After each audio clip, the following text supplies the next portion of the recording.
시간 함께 기도하겠습니다. 하나님 감사합니다. 오늘도 우리의 생명과 호흡을 연장해 주신 하나님 감사합니다. 오늘도 주님을 찬양합니다. 오늘도 우리의 삶의 자리에서 주님을 예배합니다. 오늘도 우리가 주님께 나갈 때 하나님 만나고 경험하고 체험하는 시간 되게 하여 주옵소서. 마음의 문제들 또 우리 상황 속에 말할 수 없는 어려움들이 예수님의 이름으로 해결이 되고 고쳐지고 회복되는 은혜가 있게 하여 주옵소서. 오늘도 예배를 기대합니다. 하나님 함께하여 주시고 주님의 이 은혜 가운데에 오늘 이 예배를 주님께 온전히 드릴 수 있도록 주님 함께하여 주옵소서. 사랑과 은혜가 풍성하신 예수님의 이름으로 간절히 기도드렸습니다. 아멘. 우리 시간 함께 찬양합니다.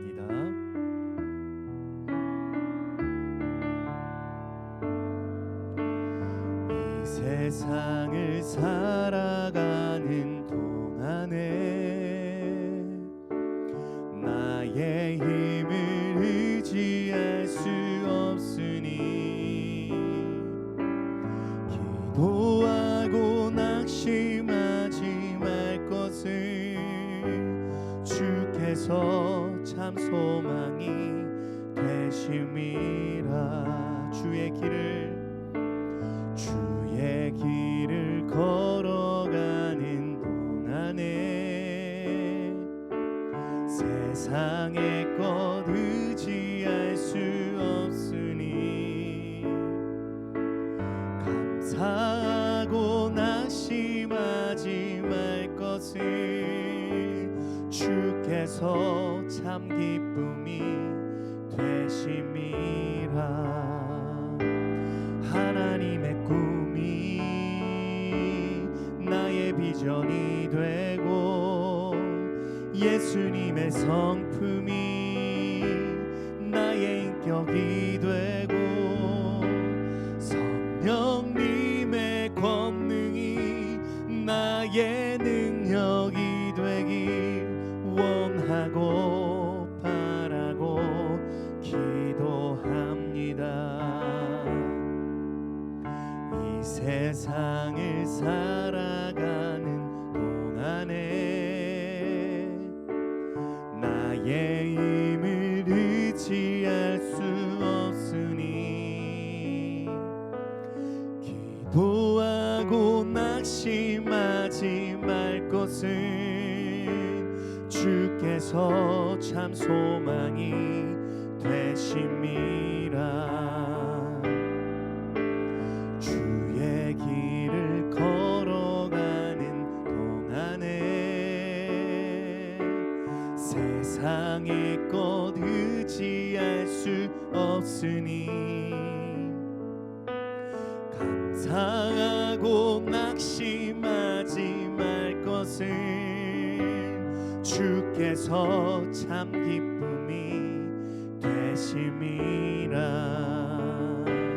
하나님의 꿈이 나의 비전이 되고 예수님의 성품이 나의 인격이 되고 성령님의 권능이 나의 능력이 되길 원하고 바라고 기도합니다. 하나님의 꿈이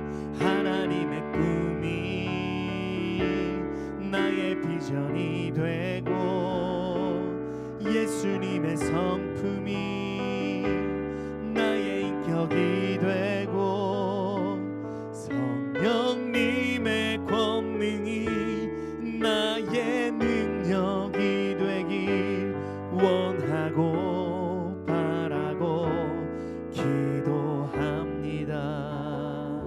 우리 시간 함께 기도합니다. 하나님 감사합니다. 오늘도 주님을 더 만나길 원합니다.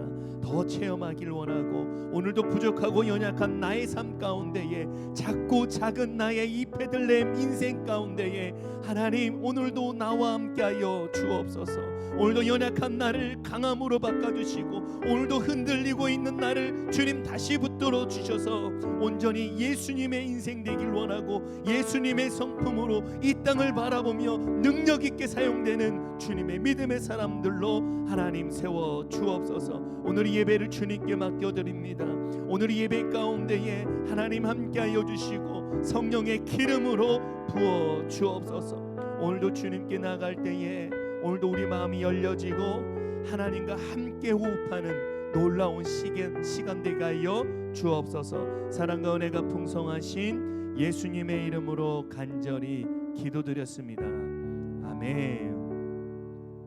할렐루야. 오늘 우리에게 주신 하나님의 말씀 사무엘상 16장 7절과 12절로 13절 말씀입니다. 사무엘상 16장 7절과 12절에서 13절까지 우리 한 목소리로 함께 봉독하도록 하겠습니다. 시작. 여호와께서 사무엘에게 이르시되 그의 용모와 키를 보지 말라. 내가 이미 그를 버렸노라. 내가 보는 것은 사람과 같지 아니하니 사람은 외모를 보거니와 나 여호와는 중심을 보느니라 하시더라. 이에 사람을 보내어 그를 데려오매 그의 빛이 붉고 눈이 빼어나고 얼굴이 아름답더라. 여호와께서 이르시되 이가 크니 일어나 기름을 부으라 하시는지라. 사무엘이 기름 뿔병을 가져다가 그의 형제 중에서 그에게 부었더니 이날 이후로 다윗이 여호와의 영에게 크게 감동되니라. 사무엘이 떠나서 라마로 가니라.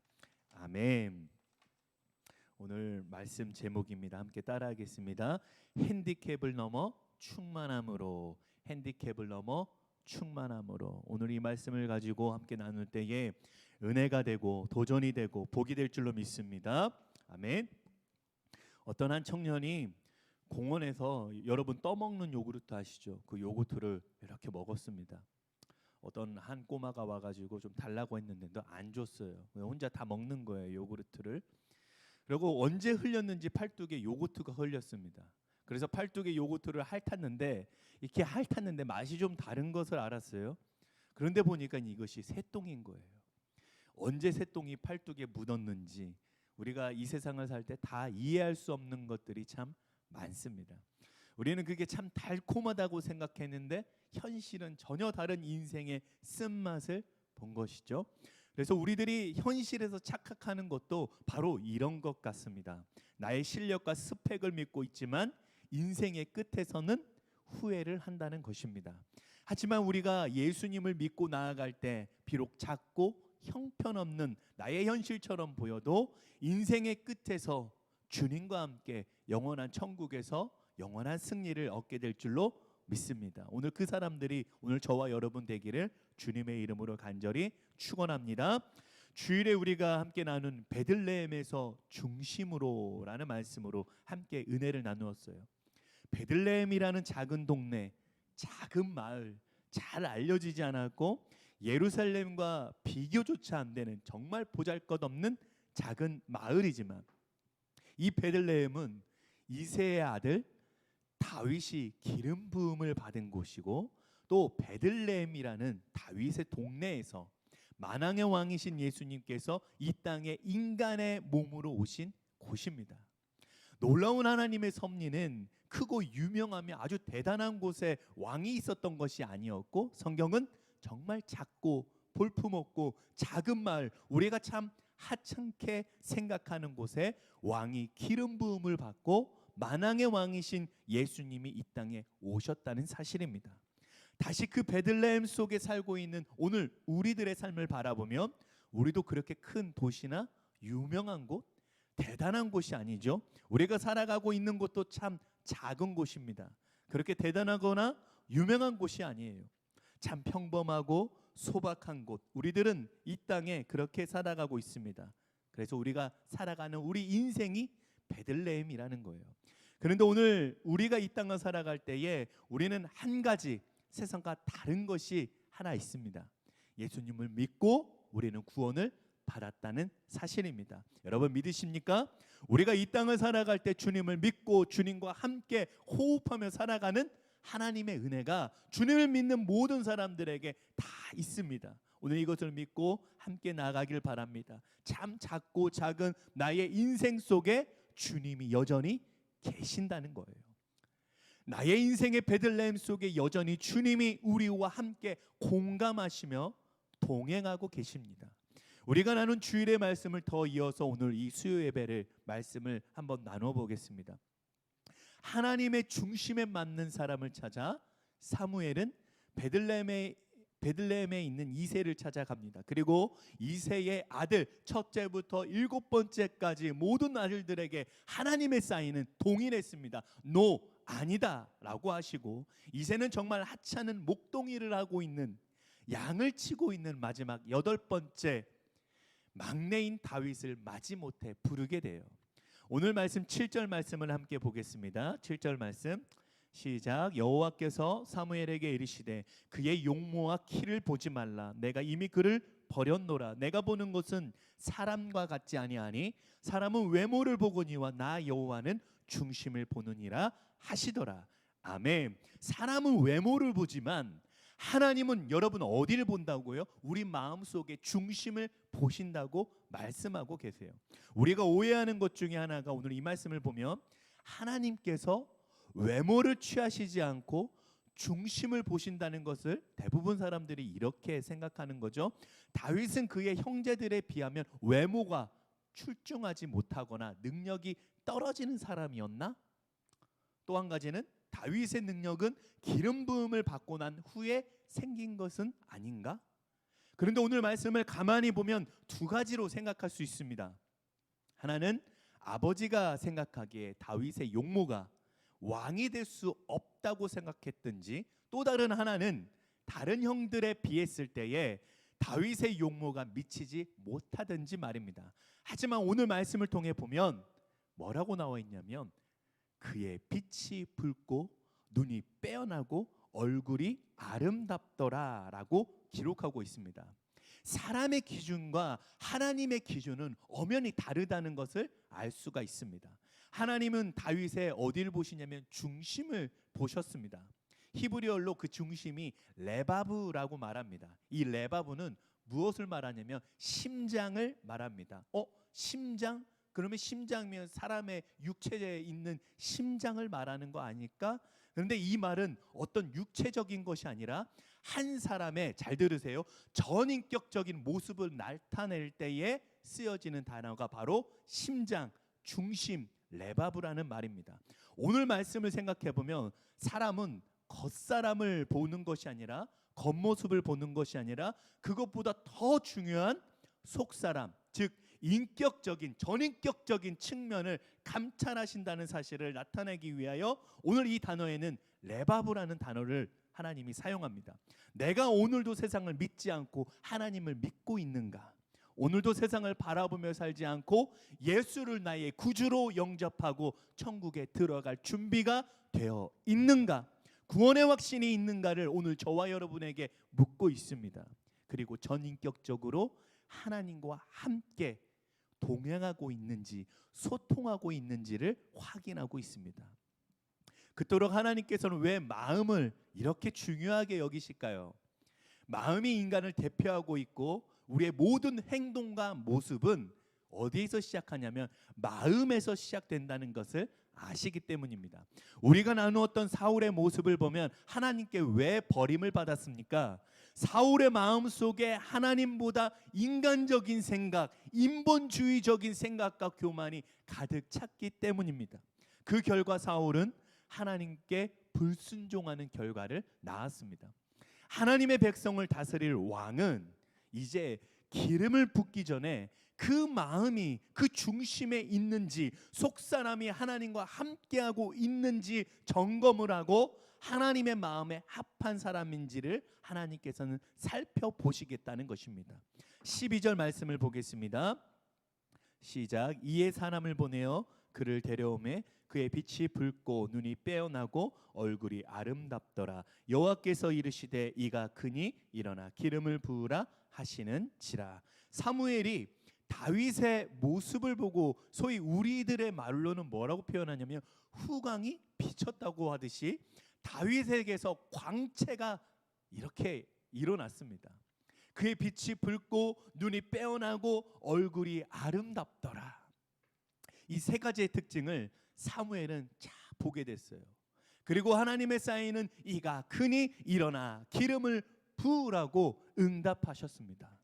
당시 이스라엘 관습에는 20살이 되지 않으면 가족의 공동 식사에도 참석하지 못하는, 그렇기 때문에 지금 다윗의 나이는 대략 15살 정도의 어린 소년이었습니다. 어린 소녀 다윗의 특징은 첫 번째로 오늘 말씀에 빛이 붉고라고 나옵니다. 피부색이 붉은 갈색을 뜻하고 있습니다. 붉은 색깔은 어리고 순진하다라는 이미지를 가지고 있습니다. 그래서 다윗의 피부색은 후에 골리앗에게 조롱을 받는 요인이 되기도 했습니다. 다윗의 피부가 붉을 정도로 어린 나이에도 불구하고 하나님의 선택을 받았다는 것을 오늘 우리들에게 성경을 통해 증명하고 있다는 거예요.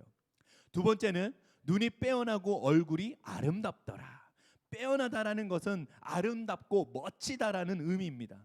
우리가 알고 있는 요셉 그리고 다윗의 아들인 압살롬의 용모를 묘사할 때도 빼어나다라는 단어를 사용합니다. 또 얼굴이 아름답다라고 하는 얼굴의 모양, 형체를 뜻합니다. 그래서 형체가 참 아름답다라는 뜻이 됩니다. 그리고 아름답더라라는 이 단어에는 이런 말이 있습니다. 좋은, 또 선한이라는 뜻이 함께 담겨져 있습니다. 하나씩 하나씩 알아보니 지금 저와 여러분이 하나씩 알아봤죠? 이 성경의 말씀이 좀 이상한데 앞뒤가 조금 안 맞고 있다는 것을 알게 됩니다. 좀 전에 하나님은 사람의 용모와 외모를 보고 판단하지 말라고 하셨는데 오늘 이 12절 말씀에는 하나님의 말씀에 긍정적으로 아주 구체적으로 뚜렷하게 묘사하고 있습니다. 용모와 키를 보지 말라고 하셨는데 왜 하나님이 이렇게 구체적으로 왜 이런 묘사를 하게 됐을까요? 다윗이 용모가 아름다워서 하나님의 선택을 받았다는 뜻이 아닙니다. 다윗의 외적 용모의 아름다움 그 자체를 묘사하라는 것이 아닙니다. 하나님이 바라보신 다윗의 내적인 모습, 속사람, 하나님과 함께하고 하나님이 선택하신 그 자질이 어떻게 투영됐는지를 묘사하며 말씀하고 있다는 거예요. 다시 말해서 오늘 이 12절 말씀 보면 다시 한번 보면 이 말씀을 사무엘이 다윗을 처음 볼 때에 다윗과 함께 하시는 하나님의 은혜를 보고 지금 붉은 피부색이지만 참 순수한 마음, 순수한 신앙을 가지고 있고 다윗의 눈을 쫙 바라보니까 하나님과 동행하고 있는 이 믿음의 눈이 참 아름답고 멋지구나. 그래서 다윗의 얼굴의 형체는 하나님과 함께하고 있는 주님의 믿음의 사람, 선하고 좋은 모습이었다는 거예요. 즉 다윗의 내면의 아름다움이 지금 외면의 모습으로 이렇게 드러나고 있는 것을 사무엘을 통해서 말씀해 주고 있다는 거예요. 사무엘은 주체할 수 없는 하나님의 은혜와 영광을 이 하나님의 사람 다윗을 통해서 경험하게 되는 거예요. 하나님이 지금 이 어린 소년 다윗에게 함께하고 계시구나 이렇게 알게 됩니다. 그리고 다윗에게 기름을 붓습니다. 오늘 13절 말씀을 보겠습니다. 사무엘이 기름 뿔병을 가져다가 그의 형제 중에서 그에게 부었더니 이날 이후로 다윗이 여호와의 영에게 크게 감동되니라. 사무엘이 떠나서 라마로 가니라. 이 여호와의 영에게 크게 감동되니라 말씀하고 있습니다. 여기서 크게 감동되니라 말을 잘 보면 무슨 뜻이 담겨져 있냐면 갑자기 엄습하다라는 뜻을 가지고 있습니다. 그래서 사람인 다윗과 하나님과 결합할 때에 하나님의 영이 택한 자의 위에 내리는 것을 말씀하고 있어요. 하나님의 임재, 하나님의 신이 그 즉시로 갑자기 순식간에 다윗에게 임했다는 것을 말씀하고 있습니다. 하나님은 다윗을 정말 구체적으로 아주 뚜렷하게 알고 계시고 하나님과 함께하고 계시는 것을 오늘 우리들에게 다시 한번 말씀해 주고 있습니다. 여러분, 다윗은 하나님과 함께하는 이렇게 전인격적인 다윗의 삶 전체가 전인격적으로 하나님과 함께하는 삶을 살았습니다. 다윗의 마음에는 늘 하나님의 마음으로 가득했고, 다윗의 내면 안에 있는 하나님을 향한 하나님의 사랑과 그 열정, 그 은혜가 다른 사람에게도 그 영향력이 되어 뿜어져 나온다는 사실입니다. 더 놀라운 사실은 오늘 말씀은 이 다윗 한 사람에게만 향하여서 아주 특별하게 이 말씀을 하고 있지 않습니다. 유명해지는 것과는 상관없이 또 드러난 직업으로 사는 삶이 아니라 참 작고 작은, 참 별 볼 일 없다고 말하는 핸디캡의 인생을 살아가고 있는 오늘 우리들에게도 동일하게 우리도 다윗과 같은 인생을 살아가고 있습니다. 다윗의 인생이 우리의 인생과 너무 닮지 않았나요? 참 하찮은 막내 아들과 같은 인생, 이름조차 알려지지 않는 아들의 인생을 우리는 살아가고 있습니다. 다윗이 가졌던 직업인 그 목자의 일을 보면 목동은 멈춰 있는 직업이 아닙니다. 또 드러난 직업이 아니에요. 유명해지는 것과 전혀 상관이 없습니다. 그래서 다윗은 아버지인 이새에게도조차 이름이 불려지지 않는 아들이었습니다. 형제들의 순위에서도 이렇게 늘 밀려있고 뒤처진 아들이었고 하찮은 아들이었다는 거예요. 그런데 여러분, 참 놀라운 것은요, 다윗의 이름은 아버지의 입에서조차 언급되지 않았지만 하나님께서는 다윗의 이름을 구약에서만 600번 이상 언급하고 있습니다. 여러분, 참 놀랍지 않나요? 세상에 그 누구도 내 이름을 부르지 않았지만 오늘 나와 함께 하시는 살아계신 하나님이 오늘 다윗의 이름을 불렀듯이 오늘 저와 여러분의 이름을 부르고 계시다는 거예요. 사랑하는 내 아들아, 내가 너를 사랑한다. 흠이 많고 약점이 많고 핸디캡이 많은 우리 인생 가운데에 하나님이 뭐라고 하시냐면, 사랑하는 내 아들아, 사랑하는 내 딸아, 내가 너를 사랑한다라고 말씀하고 계십니다. 아무도 내 이름을 알아주지 않는다고 여러분 너무 세상 가운데에 서운해하지 마세요. 아무도 내 이름, 내 존재를 인정해 주지 않는다고 여러분 마음이 초라해지고 서운해하지 마세요. 하나님께서는 약한 자를 들어서 세상의 열왕과 세상에서 똑똑한 사람, 화려한 사람, 잘난 사람, 유명한 사람을 부끄럽게 하시고 약한 자를 사용하십니다. 아멘. 우리의 삶을 보면 참 연약하고 부족한 모습이 있고 못난 부분이 참 많이 있습니다. 그런데 우리가 자꾸만 이 외적인 것에만 붙들고 있으면 안 된다는 거예요. 이 땅을 살아가는 오늘 우리들은 이 세상과 비교해 보면 참 불리한 조건들을 정말 많이 가지고 있습니다. 그것을 우리말로 핸디캡이라고 말합니다. 우리들에게 핸디캡이 정말 많지 않나요? 핸디캡이 없는 사람은 아마 정말 보기 어렵습니다.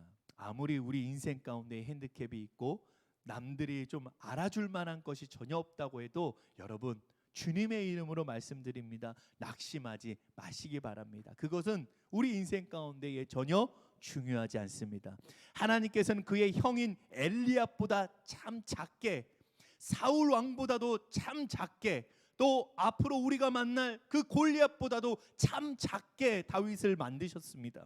하지만 연약함과 부족함이 있다고 해서 성경은 싸움에서 졌다라고 기록하지 않습니다. 오히려 작지만 이겼다라고 말씀하고 있습니다. 우리에게 있는 연약함과 부족함은 우리가 하나님께 쓰임받지 못하는 이유가 될 수 없다는 거예요. 세상적으로 자랑할 것이 하나도 없는 것이 오히려 능력이 되고 은혜가 될 줄로 믿습니다. 때론 우리는 자꾸 연약하기 때문에 인생이 망하는 것 같아서 이것 좀 해결되기를 바라며 기도합니다. 하지만 그러나 우리가 자꾸 연약하기 때문에 인생이 망하는 것은 아닙니다. 그것에 속지 않게 되기를 주님의 이름으로 간절히 소망합니다. 하나님께서는 우리의 연약함을, 우리의 핸디캡을 통해 하나님의 능력을 드러내시고 강한 자를 부끄럽게 하시고 반전의 스토리, 역전의 드라마를 오늘도 만들어 가십니다. 여러분 믿으시기 바랍니다. 사랑하는 성도 여러분, 우리도 다윗의 인생을 오늘도 여전히 살아가고 있습니다. 다윗은 자신의 연약함의 그 핸디캡 속에서 하나님과 할 수 있는 방법, 내가 이 땅 가운데 살아갈 수 있는 방법, 하나님과 전인격적인 삶을 살았다는 거예요. 하나님과 함께하고 동행하며 하나님의 영으로 충만했습니다. 신약에서는 이 하나님의 영이 성령의 충만함으로 표현이 됩니다. 다윗은 하나님의 영으로 충만했듯이 오늘 이 시대를 살아가고 있는 오늘 우리들에게도 성령의 충만함으로 살아가고 있다는 것을 여러분 믿으시기 바랍니다. 전 인격적으로 다윗이 하나님과 동행하는 삶은 결국 내면에서부터 겉으로 다 드러나게 되어 있습니다. 하나님과 함께하는 인생은 어느 누가 보든지 눈이 붉고 눈이 빼어나고 얼굴이 아름답다고 주님을 믿는 우리들을 바라보며 깨닫게 되고 예수의 영향력이 오늘 우리를 통해 참 작고 우리들을 통해 나타나게 될 줄로 믿습니다. 자랑할 것도 없고 내세울 것도 없지만 우리 안에 예수의 능력, 복음의 능력, 부활의 능력이 있습니다. 우리가 오늘도 주님을 믿고 나아갈 때에 약함을 강함으로 바꿔주시며 우리의 핸디캡을 성령의 인도함이 우리를 강하게 사용하셔서 이 세상 가운데에 지지 않고 넉넉하게 승리하게 될 줄로 믿습니다. 우리가 다윗처럼 주님과 마음이 합한 사람, 중심으로 주님과 함께하며 성령으로 충만한 삶으로 이 땅을 살아가게 되는 저와 여러분 모두가 되시기를 주님의 이름으로 간절히 축원합니다. 우리 시간 함께 기도하겠습니다. 주님 감사합니다. 우리들에게 연약함과 인생의 문제들 가운데에 수많은 핸디캡 속에서 더욱더 주님을 의지하고 믿음으로 나아가게 하여 주시니 감사합니다. 우리가 약할 때에 강함을 주시고 우리가 연약하여 앞이 보이지 않을 때에도 우리의 인생 가운데에 친히 찾아와 주시는 성령의 도우심으로 우리를 날마다 인도해 주시니 감사합니다. 아무도 내 이름, 내 존재에 대해서 인정해 주지 않고 나의 이름조차 불러주지 않지만 오늘도 나와 함께 하시는 주님께서 너는 내 아들이라고, 너는 내 사랑하는 딸이라고 불러주시는 하나님의 은혜에 감사합니다. 우리의 인생이 날마다 주님께 향하여 주님을 찬양하고 주님을 예배하며 더욱더 전인격적으로 성령님과 호흡하는 인생 되길 원합니다. 남은 한 주간 우리들의 작고 작은 인생이 주님과 마음이 합한 인생으로 살아가면서 세상 어디에 있든지 빛이 붉고 눈이 빼어나고 얼굴이 아름다운 하나님의 예수의 모습들이 우리의 인생 가운데에 충만하게 하여 주실 줄로 믿습니다. 더욱더 성령의 충만한 가운데에 살아가게 하여 주옵소서. 지금은 우리를 사랑하시는 하나님의 사랑과 우리의 죄를 해결해 주신 예수님의 한량없는 은혜와 성령님의 도우심과 함께 하심이 우리의 작고 작은 인생의 핸디캡을 넘어 여호와의 영으로 성령의 충만함으로 살아가기로 결단한 당신의 사랑하는 모든 백성들을 위해 지금부터 영원까지 함께 하시기를 간절히 축원하옵나이다. 아멘.